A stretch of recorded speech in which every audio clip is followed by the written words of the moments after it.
Hello there, Big Benedict here. We're playing Ryse, Son of Rome on Legendary difficulty, and this is my no damage, no upgrades guide and walkthrough. We're currently on the outset of the walkthrough. It is the aptly titled The Beginning. So this is chapter 1 of 8, and now I do say no upgrades in the title, and I've just stated that as well. Now you might notice that my health is maxed out here. It's only going to be for this chapter because I had to come back to this chapter to redo something that I had messed up on, and that was after having gone through chapter 6 and needing to upgrade my health all the way up, just to avoid getting one-shotted and comboed to instantly get to the death screen on chapter 6 optional fight, which is the hardest fight in the game. So the fact that my health is maxed out here, just ignore it because it has no bearing on the walkthrough. I'm not taking any damage, so it doesn't matter. And again, I'll explain more about why in this video it's maxed out, and then in chapters 2, 3, 4, and 5 you'll see my health bar at absolute base health. So legendary difficulty, what you'll notice immediately if you've played Centurion, and you have to unlock it, legendary that is that enemies now no longer flash red when they're doing attacks that require more precise timing. So the flashing red attack on the other difficulties was a courtesy that the game gave you to let you know that an incoming attack was coming that needed to be perfect deflected. Now, a normal attack, you can just deflect it, but any attack that requires more timing is called a heavy attack, and that needs to be perfect deflected by inputting the deflect at a more precise time. And on legendary difficulty, you don't get that courtesy.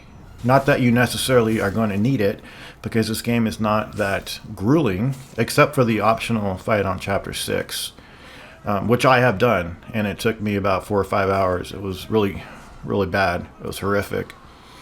But the easiest way you can tell if somebody's playing on legendary is if enemies are not flashing red. And at the end of the video, when we face a tutorial prompt, it'll have a message on the screen that says avoid the flashing attacks. So that's just the game having an error on it. They didn't fix that for legendary difficulty, and I'll talk about what that is in a moment. But basically it's just ladder kicking over here and trying to fend off enemies amidst a dense cluster of enemies and friendlies on this part, so it can be kind of difficult to see, when enemies are attacking you if they're nearby your friendlies. Now we do have the heavy attacks since we've cleared the game, those being well, I guess I'll just say charge attacks. You have the 2 charge attacks with X and Y, and on legendary difficulty, the timing for when you press the buttons, those buttons being blue is X and yellow is Y, the timing is a lot more strict. So invariably you'll have to perform better if you want to sustain your damage boost if you do that. Now I have no qualms about using the damage boost because you don't immediately get to use the damage boost. You have to earn the right to use it by performing well in executions. And even then, it doesn't last very long unless you sustain your perfect executions. And by perfect executions, I mean when you get legendary rank on pressing the buttons. Now, again, on legendary, they only give you a fraction of a second to press either the X or the Y button in whatever sequence your execution is, because there's like 50 executions. And on this turret section, just excuse some of the bad general gameplay in this video, because I rushed through this chapter. I had a much better video that I made, but I had some problems with it. It was messed up, and I didn't have the RAWs for it, the raw video files. So I just kind of went through this chapter real fast just so I can commentate this one over again. There's several of these Scorpio sections, as they're called in the game. Only one comes to mind that's particularly difficult, and that one is a rather bitchy one that occurs right before the optional fight at the end of chapter 6. So I will be giving you full warning about what to do on chapter 6 if you want to go through chapter 6 and do the optional fight. But I had to go through chapter 6 4 or 5 separate times because I initially went there with base health, and anytime you go to that optional fight and you get killed, it instantly locks you into a cutscene, and if you want to redo that fight, you have to go through a very lengthy 30-minute chapter just to get back to that fight. And on base health, you can get instantly killed sometimes. So for safety's sake, I maxed out my health on that so that I wouldn't be able to get one-shotted or comboed to death instantly. You know how that happens sometimes? And that enabled me to just restart the fight every time from that location. Yeah. Other than that, though, the game is very... I'm not going to say that it's easy, and you'll hear me repeat this in the next video, but it's not easy, but it's not challenging. It's somewhere in the middle. So it's going to be inevitably down to player, one's subjectivity and one's experience with the game and one's time put in with the game and one's accrued skill level at that point with the game. So over here I did want to mention that there was an edit because it wants you to go into a menu coming up and upgrade something. So I just edited that out since we're not doing that. The other upgrades, the only real upgrade that has any bearing on anything is the fact that I'm not upgrading my Pila count, because if you do all the upgrades you can get 8 Pilas, but since we're not upgrading, I'm only going to be getting 4 Pilas.